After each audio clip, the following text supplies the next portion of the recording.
Ever since the announcement of Shaktiman with Ranveer Singh, I wonder whether he will be able to do justice with this person who delighted an entire generation of children.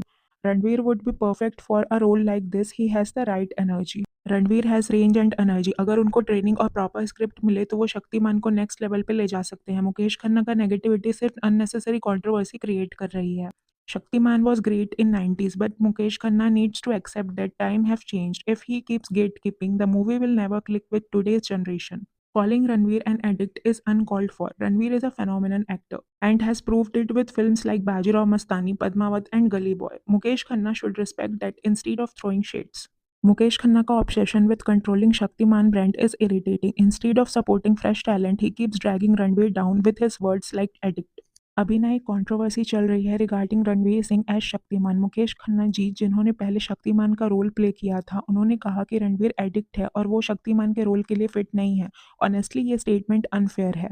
हुआ क्या था, रणवीर सिंह खुद मुकेश खन्ना जी से मिलने गए और उन्होंने 3 घंटे तक उनसे बात की, इंटरेस्ट दिखाया और कन्विंस किया कि वो शक्तिमान का रोल कर सकते हैं। रिपोर्ट्स में आया कि प्रोडक्शन हाउस भी रणवीर को कंसिडर कर रहा है, लेकिन मुकेश जी ने क्लियर बोला, मैंने कभी नहीं कहा कि रणवीर ही शक्तिमान है। उन्होंने बस कंफर्म किया कि रणवीर ने अप्रोच किया था और एंथुसियाज्म दिखाया था, पर अभी तक कास्टिंग फाइनल नहीं हुई है।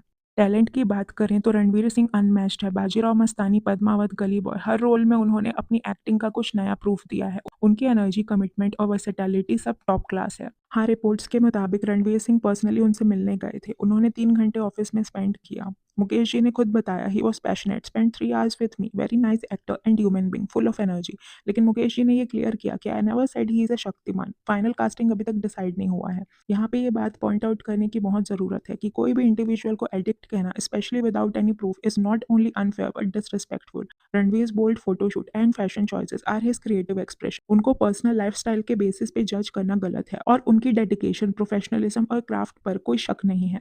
मुकेश जी को मानना पड़ेगा कि टाइम के साथ लोगों की प्रेफरेंसेस चेंज होती हैं, दौर चेंज होता है। हाँ, आपने बहुत अच्छे से अपना रोल निभाया था शक्तिमान में, लेकिन दैट्स ऑल्सो ट्रू कि आप अब वो नहीं कर पाएंगे और दूसरे एक्टर्स को भी चांस मिलने का पूरा हक होता है। ऑल्सो जो शक्तिमान सीरीज था वो टेलीकास्ट हुआ था 90s के टाइम में। आज के लोग जो स्पेशली बच्चे हैं वो काफ़ी कम जानते हैं इस शो के बारे में। शक्तिमान से 90s किड्स के इमोशंस डेफिनेटली जुड़े हैं, पर इस सीरीज को फिर से लाना थोड़ा चैलेंजिंग हो सकता है in the period of Gen Zs and alpha. Also I am saying this again, किसी को एडिक्ट कहना बिल्कुल भी सही नहीं है। रणवीर की डेडिकेशन, हार्ड वर्क इंडस्ट्री में सबको पता है। उनकी एनर्जी और लर्निंग स्पिरिट एग्जैक्टली वो क्वालिटीज हैं जो शक्तिमान के नए वर्जन को अलाइव कर सकती हैं। रणवीर सिंह टैलेंट में अनपैरेलल्ड हैं। अगर फोकस और क्रिएटिविटी के साथ उन्हें रोल समझाया जाए तो वो शक्तिमान को एक मॉडर्न इम्पैक्टफुल अवतार दे सकते हैं। हाँ, नॉस्टैल्जिया मैटर करता है, बट इवोल्यूशन भी ज़रूरी है।